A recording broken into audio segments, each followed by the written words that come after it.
Você sabe me dizer onde começou essa questão de dopagem para o esporte, doutor? Porque o que eu mais lembro, quando eu era mais novo, via os filmes de Hollywood, rock e tudo mais, e a nossa propaganda ocidental sempre demonizou muito a Rússia, com a vontade deles de ter um super soldado, um super humano e tudo mais, só que a gente também nunca foi muito diferente disso. É que os russos escancaravam. Mas você sabe me dizer onde Você já viu Rock 4? Rock 4, exatamente. Ivan Drago era a cara, enquanto o Rock fazia um treinamento rústico, assim, o Ivan Drago aparecia injetando. Você falou da Rússia, né? Então, o desenvolvimento dos esteroides, isso teve um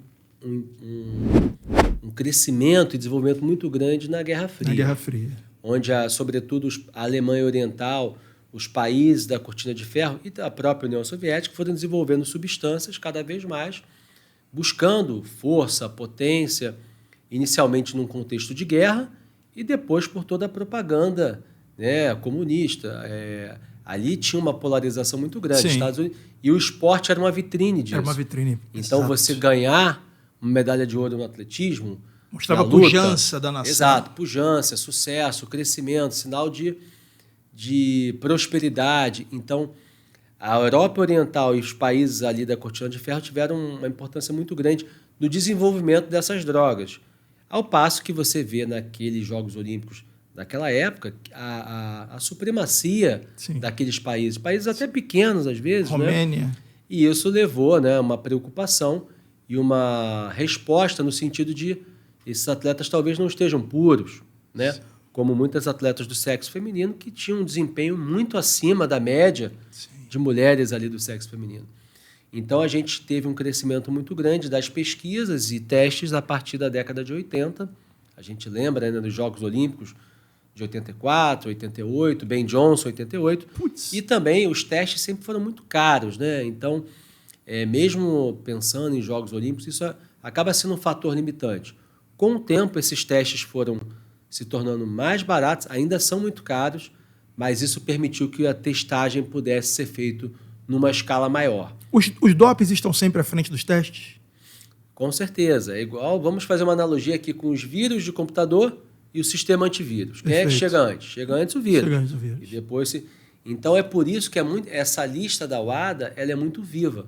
Ela tem que ser atualizada todo ano, porque muitas vezes substâncias até que ainda nem estão disponíveis na prateleira da farmácia, mas laboratórios pequenos espalhados pelo mundo, eles mudam uma molécula, eles mudam a posição de um carbono e tornando uma substância, por exemplo, anabólica, um pouco diferente, mas mantendo essa característica anabólica. Não rastreável. Não rastreável.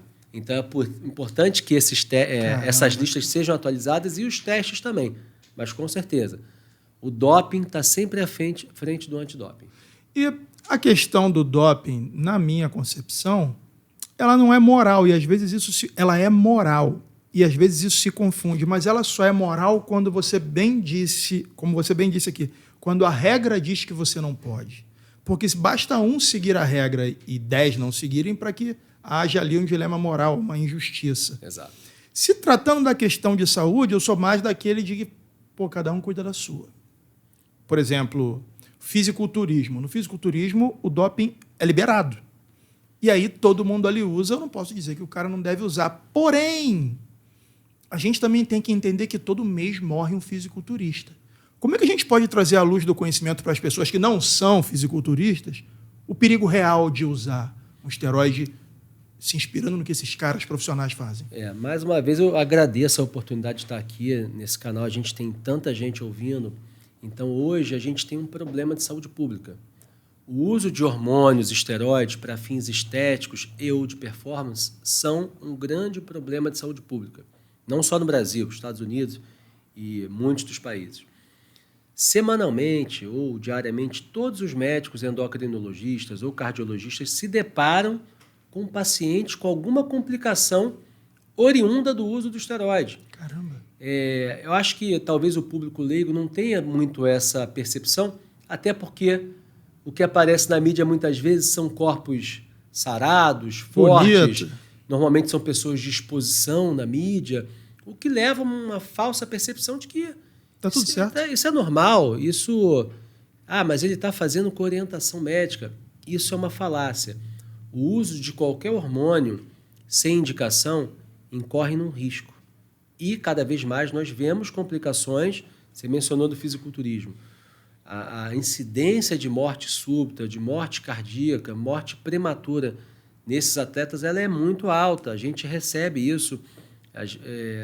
Todo mês tem um caso emblemático. Isso é aquilo que sai na mídia, mas muito mais, né? Quem já não sabe de alguém que passou mal na academia e tudo mais, normalmente com aqueles corpos musculosos. Então, assim, é muito importante destacar isso. O uso de hormônios, esteroides, sobretudo, sem indicação, ele inclui em riscos no sistema cardiovascular, porque o esteroide aumenta o colesterol ruim, ele diminui o colesterol bom, ele aumenta a pressão arterial. E tem um outro ponto aqui que, se você quiser abordar também, que é o chamado roid rage, a raiva do esteroide. Roid de esteroide e rage de raiva. Cada vez mais a gente vem se deparando com situações policiais, inclusive, de violência, de agressão, casos de feminicídio, que volta e meia a gente se depara, né? O cara joga a namorada da varanda. Sim. Então, assim, são situações que avançam, inclusive, na esfera penal. Sim. Né? Esse tipo de efeito colateral, às vezes, não aparece tanto num exame de sangue, mas você vê, muitas vezes, o nível de agressividade de um indivíduo. Não é? Então, e esse é o efeito colateral na saúde mental. Sim. Ele também é muito importante. Lembrando que o esteroide, como droga, em geral, o paciente não vai se sentir mal, ele vai se sentir bem. E isso leva a um ciclo vicioso. Ele usa uma substância, se sente bem, ele para de usar, ele se sente mal, ele volta a usar essa substância e se sente bem. É o efeito de adição, né, de dependência de uma droga, como existe, como várias outras. Então, isso é um problema hoje real. Tanto que há cerca de 9 meses, o Conselho Federal de Medicina emitiu um posicionamento vedando ao médico a prescrição de esteroides e hormônios sem que haja indicação. Parece óbvio, né? Ele proibiu aquilo que não era permitido. Mas isso é uma pauta bastante relevante e atual, motivo que eu agradeço a oportunidade de estar aqui falando sobre isso.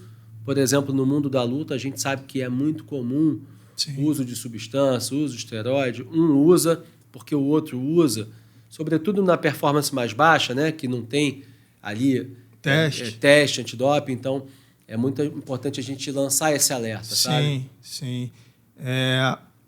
Você falou dessa parte do sistema nervoso. Já se tem conhecimento aqui, fora, no mundo dos leigos, que algumas substâncias causam isso mais do que as outras. Eu queria entender com você se são todos os esteroides, porque falam muito da trembolona. Se você tomar trembolona, você vai ficar maluco. Dizem que te tira do eixo, enlouquece de fato. Mas é só a trembolona ou a própria testosterona já te... Então, a testosterona foi a primeira, né? E muitas outras foram desenvolvidas, como eu mencionei, através de mudanças ali daquela substância. Você tira um carbono, bota um radical metila, você bota um radical hidróxido e assim por diante. Então, não é tudo igual, né? Então, tem substâncias como, por exemplo, a trembolona, que é de uso veterinário. Que loucura! Ela atua muito no sistema de dopamina, sistema de recompensa, e aumentando muito a agressividade. Então, imagina, na época romana, um gladiador. Talvez aquilo fizesse sentido para ele enfrentar um leão. Sim. E muitos usam essas substâncias para aumentar a agressividade na própria luta. Sim. É lógico que não tem dose segura. O risco de crise hipertensiva ou de disfunção renal com a trembolona é sabido. A gente tem diversos relatos de casos. Naturalmente, é difícil fazer um estudo controlado porque é uma substância que nem aprovada é para seres humanos. Sim. Então, o que a gente tem são relatos de casos esporádicos. Fulano teve um AVC, fulano teve uma crise hipertensiva, o outro foi parar na hemodiálise pelo uso de trembolona. Então, cara, hemodiálise? Sim, paralisou o rim do indivíduo, os rins, no caso. Então, essas coisas acontecem. E é mais frequente do que o público leigo imagina. Então, um espaço aqui como esse, que a gente possa fazer uma educação dos indivíduos, né? Eu, particularmente, você mencionou a situação do fisiculturismo. Como eu não prescrevo hormônio para quem não tem indicação, eu opto em não trabalhar com fisiculturista. Então, se alguém me telefonar, eu sou fisiculturista, desculpa, eu não trabalho com esse tipo de esporte, porque também tem as peculiaridades, né? Sim. Você trabalha com luta, você trabalha com futebol, você trabalha com corrida, com fisiculturismo, que é comum, é meio que o normal do atleta fazer uso de hormônio, que eles chamam de hormonizar. Eu não trabalho com isso, então você deixa bem clara a sua linha. Por que eu não trabalho com isso? Porque eu fiz medicina para cuidar de doença, para promover saúde.